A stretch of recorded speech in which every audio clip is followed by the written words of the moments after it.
Hello, welcome back to my daily Tour Divide coverage. We are now on, it must be day 15, I'm losing track now. So this will be my final update, and we've had a bit of a flurry of finishes over the last, 24 hours or so. Yesterday we had Lawrence and Angus who crossed the line, Mikko Keinu, he came in fourth place, so he had a real strong finish actually. There was still some changing around in the top. Well, I think 9 riders finished now, but within the top 10. So Mikko Keinu, he had a real charge on, as did Dries van der Klei, and he got ahead of Xavier Chiriboga. And you can see pretty close finish times. So Mikko, 13 days, 23 hours, 29 minutes. Dries, 14 days, 3 hours, 59. Xavier, 14 days, and pretty much 5 hours. So not much between them all. And then we've got two brand new Tour Divide records. So Felix and Megan, they've been kind of pretty close throughout this race. And so Felix has finished and set the brand new, pretty much undisputed single speed record now. As has Megan, setting a brand new women's record in pretty incredible times for both. So the new single speed record is 14 days, 7 hours, 36 minutes. Megan has set a 14-day, 10-hour, 2-minute women's record. So that's going to make the dot a lot more straightforward next year, with just one dot per record, rather than kind of the unofficial records from this year. Huge congratulations to both Megan and Felix on those records, and everyone else for finishing. Yossi Barak, he came in about an hour after Megan, so pretty small gaps throughout really. A busy day down at the border. So he came in for 9th place. So again, not heard much from him during the race, but a really strong ride. And then currently 10th place, Brian Nylander, but another 250 miles to go for him. So there's still plenty to be done further back. So that is the Tour Divide for this year.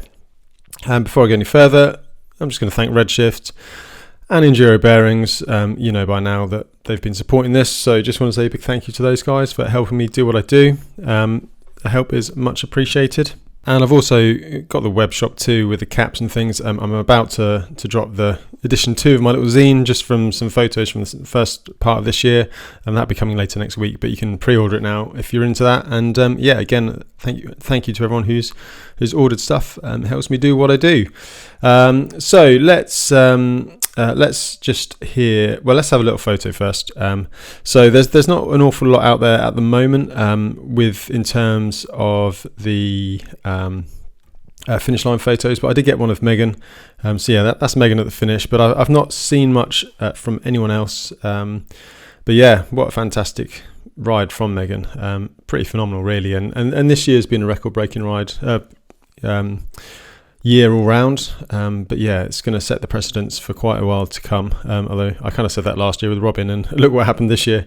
So that was Megan, and I've got a little voice note. So it sounds like it was never easy, even up to the final end. It sounded like it was harder than it needed to be. So let's just hear as Meg kind of rolled down that the straight road to Antelope Wells. It's like a headwind headed in, and it's so slow, and my course is reading like 45 degrees, and I know that's not the real temperature, but god damn.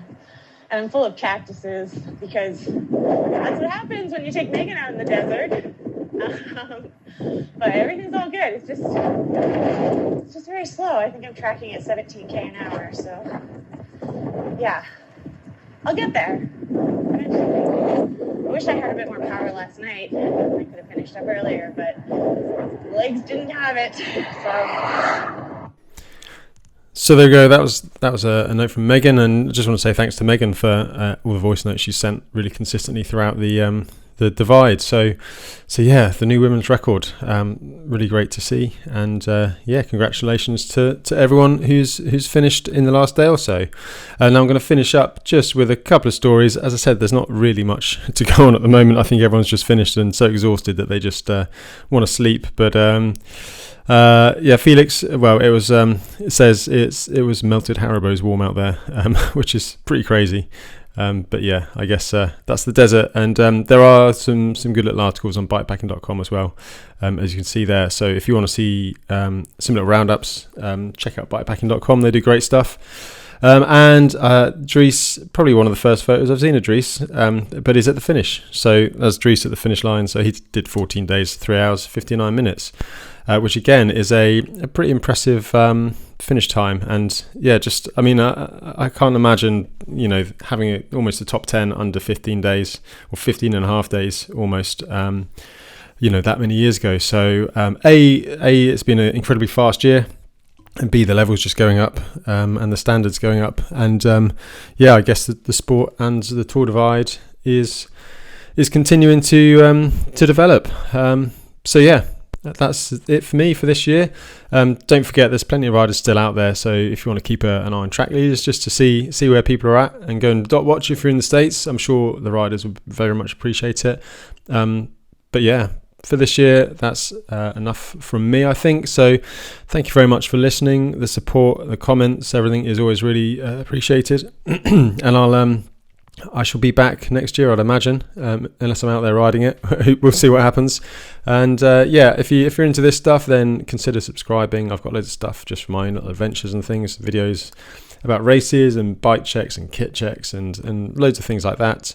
And if you're into the daily updates or into the racing, check out the ULTRASCAPE podcast that I host along with my co-host Becky Waters. We just discuss some of the world of ultra cycling, and I think I'll be doing daily updates for the Silk Road mountain race later in August.